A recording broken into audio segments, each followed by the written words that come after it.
The Liverpool Daily Post and Echo, in association with Read in Partnership, present a business debate, the Read Debate. I think the public sector cuts will have a significant impact, particularly on the private sector that works for those people. In the end of the day, you can't take that amount of money out of the economy and it have no effect on jobs.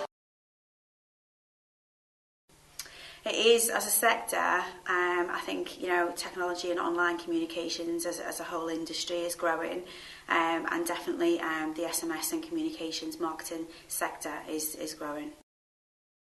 A couple of comments there from people in business in our region. Just a couple more key facts to add to Martin's.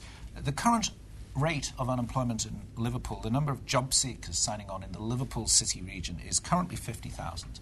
It peaked at 58,000 earlier this year, but that is still well above the 35,000 job seeker claimants at the start of January 2008. Alison McGovern, Labour MP for Wirral South. It's going to be a long haul to get things back to where they once were. It is, but also, the world is changing. We've seen employment in our city region change massively over the past decade. And I think, online and e-communications was just mentioned. I think things are going to change again. And actually the question for me is, how do we make sure, as we're exploring new sectors and the new types of employment, that we bring people along with us so that they've got the right skills to move into those jobs? Because it's no good creating new jobs if people who have suffered unemployment can't access them and can't apply for them. Well, that's one of the key things, isn't it? I mean, there are a lot of people who are going to be made unemployed, something like 16,000, according to one prediction, in the Liverpool City region over the next 4 years as a result of the comprehensive spending review. Do you think the private sector will be able to pick up that slack? I think inevitably there's going to be a lot of discomfort, and I think we have to ask questions of government and what we can all do as a community to try and assist people through that process. And if I turn to Kim Griffiths-Parry from Liverpool City Council, responsible for a number of employment programmes in the region. But as a member of the council's workforce, you and your colleagues, you must be very worried about what's going on in terms of the job cuts at the moment. Yeah, well, I mean, we are worried as individuals, but I'm worried through my role as head of employment programmes as well, because when you cut the public sector, it has an effect on the supply chain of that public sector and what the money that those people earn spend on. So the effect on the private sector is very significant. The healthy sectors within Liverpool, and there are some, and look at the developments of a superport, the retail sector, hospitality, and to make sure that the people who are workless are enabled to be able to take advantage of the opportunity, because there are opportunities in this city. And I know, but I know everybody likes to view Liverpool as all doom and gloom, but actually it has been, as the report said, very, very resilient. Well, it is interesting because there are other reports. The BBC, for example, compiled a report with Experian that suggested Liverpool was one of the least resilient parts of Britain. But if you've had a career of working in the public sector, how easy will it be to make a transition into the different culture of the private sector? So I don't think the cultural transition is the difficulty. It's more about the skills and qualifications that people have got, really. Asif Hamid, Chief Executive of the Contact Centre, you're at the coalface of recruitment. You're in a business, a bit like Rebecca McCormack's in the video. She's in a niche that's growing. You've got a growing business. Do you see opportunities for your business with the current market conditions? Are you finding it easier to recruit people? We're actually finding that there is a bigger opportunity for us at the moment, the retention of staff and the people applying for jobs. So I think what you're going to have to find with the cuts in the public sector and to move to the private sector, I do think there is still a gap of a training need. Now, you're also finding that as well as being more loyal, being prepared to stay longer and work for you without moving jobs, are people also, when they come to you, they're prepared to accept, say, for example, lower pay? I think one of the things we have found is that many years ago, when you went into a public sector job, you were going into a long-term sustainable job where you thought it was a job for quite a number of years. Yeah, with a good pension. With a good pension scheme. And I think that's one of the key factors that, the private sector don't have the same enablers as the public sector had.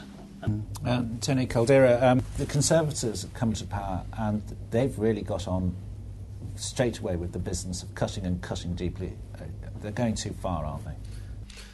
I wouldn't agree with that analysis, Bill. I think whichever party had have won the election, there would have been significant cuts in government spending, and if you look around the world, you'll see that most governments in advanced economies are also having to cut spending, and I think it's not sustainable for a country to have a £150 billion public deficit, and ultimately, as most business people will know, we'll have to, in the long term, balance our books and live within our means. So, it's going to be very difficult, of course, for those people who are unfortunately going to have to lose jobs in the public sector, and of course sympathise deeply with all of them. Lord Heseltine, when he put the scale of the cuts in context, he did it very well. He said that there are 5 million people that work in the public sector in the UK, and that approximately 65,000 jobs a year will be lost over the next 5 years.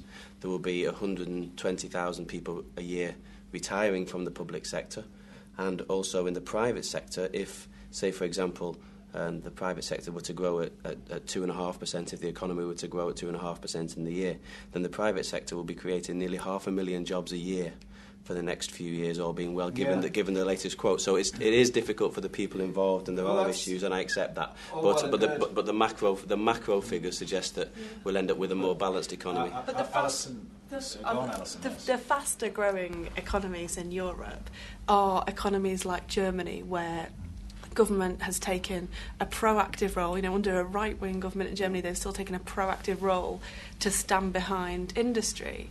And one of the first acts of the government was to take away credit facilities from companies. And this sort of like hard and fast approach, the evidence is from Ireland that it just doesn't work.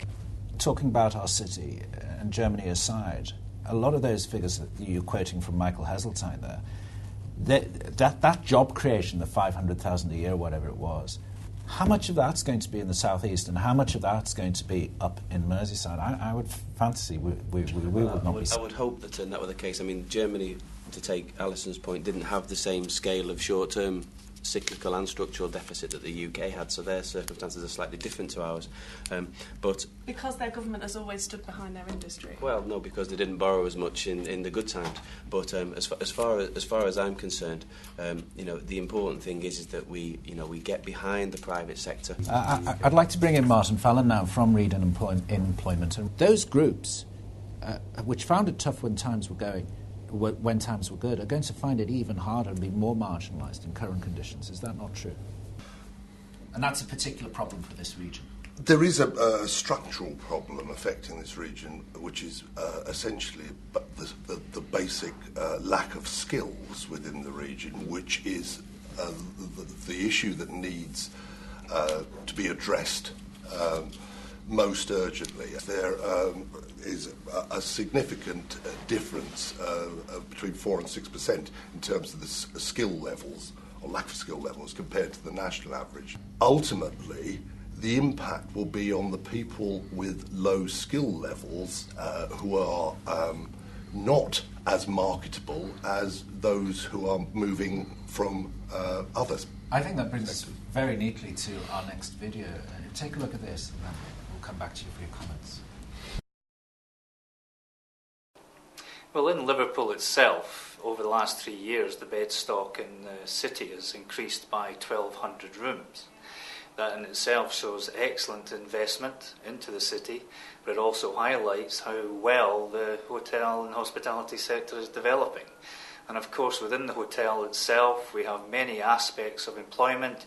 We have finance, we have revenue, we have sales, we have team members employed to work in our bars, our restaurant, and our conference and events.